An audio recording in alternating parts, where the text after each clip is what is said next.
नमस्कार साथियों।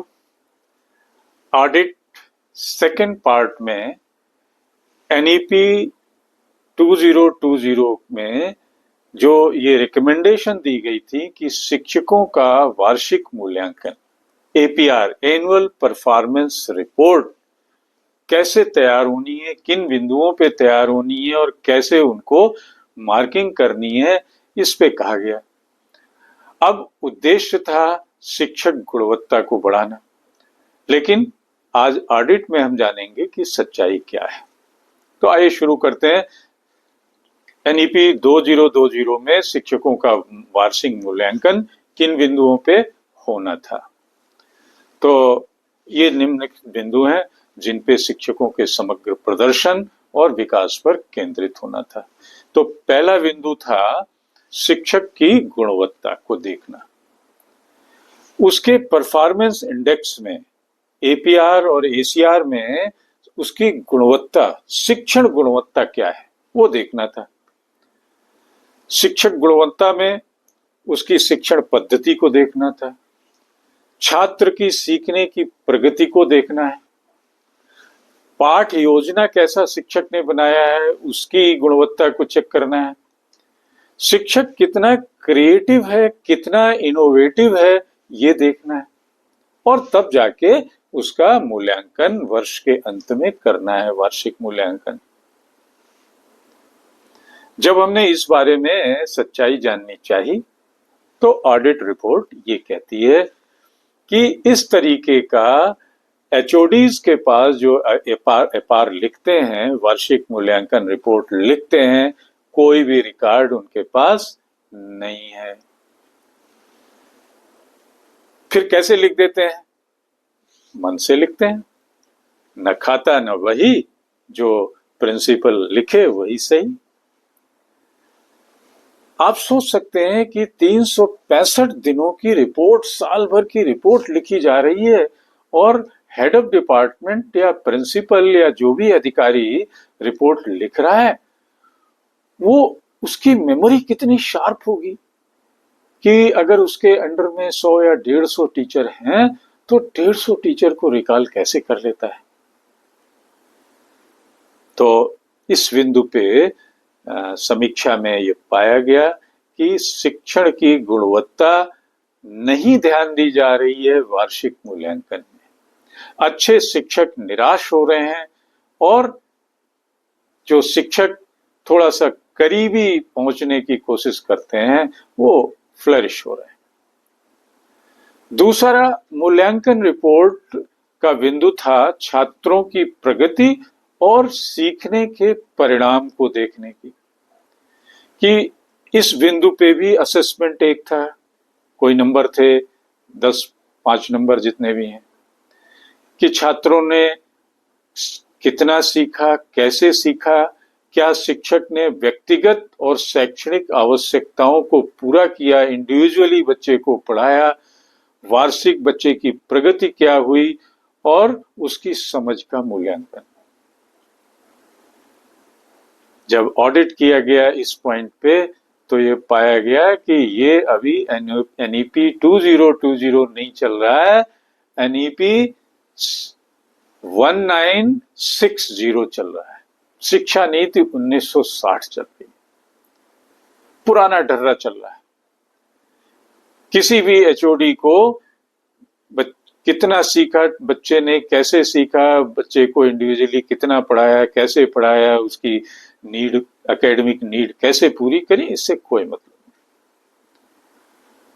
तीसरी चीज, जो तीसरा पॉइंट था अपार का वार्षिक मूल्यांकन का, वो था व्यावसायिक विकास व प्रशिक्षण, कि टीचर ने व्यावसायिक विकास व प्रशिक्षण लिया है कि नहीं लिया है, उसने पेशेवर कार्यक्रमों में भागीदारी की है या नहीं की है, नए शिक्षण कौशल को सीखा है नहीं सीखा है, नई तकनीकें अपनाई हैं और उसकी क्षमता उसने डेवलप की या नहीं की है, 50 घंटे प्रशिक्षण लिया है नहीं। तो इसमें पाया गया कि लगभग 90% जो असेसमेंट है इस बेस पे हो रहा है। ऑडिट रिपोर्ट बहुत ही अच्छी जा रही है। क्योंकि जितनी डेवलपमेंट किया है, प्रशिक्षण लिया है, उन सब पे असेसमेंट किया जा रहा है। आगे चलते हैं। एक और बिंदु है कि जिस पे देखना है कि टीचर का परफॉर्मेंस रिपोर्ट लिखते समय, और वो है इनोवेशन एंड क्रिएटिविटी। टीचर कितना क्रिएटिव है, कितना इनोवेटिव है, और इनोवेशन को कितना महत्व देता है अपने काम में। तो इन सब का विश्लेषण करना, और उस इनोवेशन और क्रिएटिविटी के जरिए बच्चों में पढ़ने में इंटरेस्ट और समझ आ रही है नहीं आ रही है, ये भी मूल्यांकन में था। तो इस बारे में अगर ऑडिट रिपोर्ट की गई और ऑडिट रिपोर्ट देखी जाए तो ये है कि सिर्फ 30% इस बारे में संतुष्टि है, क्योंकि टीचर इनोवेटिव प्रोजेक्ट्स और रिपोर्ट्स तो बना ले रहे हैं, नवाचार और क्रिएटिविटी बना ले रहे हैं अपनी राइटिंग में, लेकिन उसको क्लास में इंप्लीमेंट नहीं कर रहे हैं। पांचवा बिंदु था टीचर असेसमेंट का कि छात्र व अध्यापकों से प्रतिक्रिया लेनी है, उनका रिएक्शन क्या है टीचर के बारे में। क्या टीचर बच्चों से प्रॉपर कम्युनिकेट कर रहा है? क्या शिक्षक अभिभावकों से बात कर रहा है अच्छे से? क्या शिक्षक बच्चे को समझा पा रहा है अच्छे से? क्या शिक्षक बच्चे की नीड है, एकेडमिक नीड में संवेदनशील है या नहीं है? जब इस बारे में तथ्य ढूंढे गए तो इन सब का कोई मतलब, कोई डेटा इस तरीके का नहीं रखा गया, और साल के अंत में आंख बंद करके उसमें असेसमेंट मार्क्स दे दिए गए। एक छठवां पॉइंट था कि टीचर का अपने साथियों के साथ व विद्यालय समुदाय के साथ कितनी सहभागिता रही, वो कितना सहयोग करता है अपने सहकर्मियों के साथ, कितना स्कूल प्रशासन के साथ, स्टाफ के साथ, और स्कूल के विकास में कितना योगदान देता है। इस बारे में 50% ही असेसमेंट या कुछ सोच रखी गई, अदरवाइज राजनीति की बात होती रही।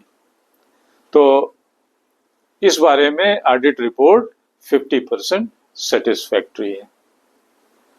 सातवां बिंदु था समय प्रबंधन और कार्य निष्पादन का, कि इस पे भी असेसमेंट मार्क्स थे अपार में और वार्षिक मूल्यांकन में, कि शिक्षक ने प्रभावी ढंग से अपने कार्य को पूरा किया या नहीं किया, कक्षा प्रबंधन उसका अच्छा है या नहीं है, उसकी अनुशासन की क्षमता कैसी है। तो इसमें जो शिक्षक ने अपने पॉइंट्स लिखे थे, एचओडीज ने और प्रिंसिपलों ने उन पॉइंट्स को ही सही मान लिया, उसका क्रॉस वेरिफिकेशन नहीं किया। तो जब क्रॉस वेरिफिकेशन नहीं किया तो ऑडिट आप 50% सही और 50% गलत मान सकते हैं। और एक लास्ट पॉइंट था कि क्या टीचर ने अन्य जिम्मेवारियों का निर्वहन किया है क्या। तो अन्य जिम्मेवारियां क्या थी कि सीसीए में, एक्स्ट्रा करिकुलर एक्टिविटीज में, गेम्स में, परियोजना कार्यों में, सांस्कृतिक गतिविधियों में, कोई आयोजन करने में उसकी क्या भूमिका रही है। तो यहाँ पे शिक्षक के इस कंट्रीब्यूशन को ऑलमोस्ट नकारा गया है उसके वार्षिक मूल्यांकन में। वार्षिक मूल्यांकन में सिर्फ एक और एक चीज ध्यान रखी गई कि उसका रिजल्ट और उसकी पीआई कितनी है। अगर रिजल्ट और पीआई अच्छा है तो शिक्षक आउटस्टैंडिंग है, उसको सर्टिफिकेट भी मिल रही है, उसको सब कुछ मिल रहा है, ऑनर भी किया जा रहा है। लेकिन अगर उसका रिजल्ट और पीआई थोड़ा सा कम है लेकिन इन सारे बिंदुओं में बहुत अच्छा है तो उसको टफर माना गया। साथियों, इस वार्षिक मूल्यांकन जिस बेस पे हो रहा है, शिक्षक साथियों से और सभी से अनुरोध है कि इस पे अपनी राय जरूर लिखें ताकि इसका हम इम्प्रोवाइज्ड वर्जन भी आपके सामने ला सकें।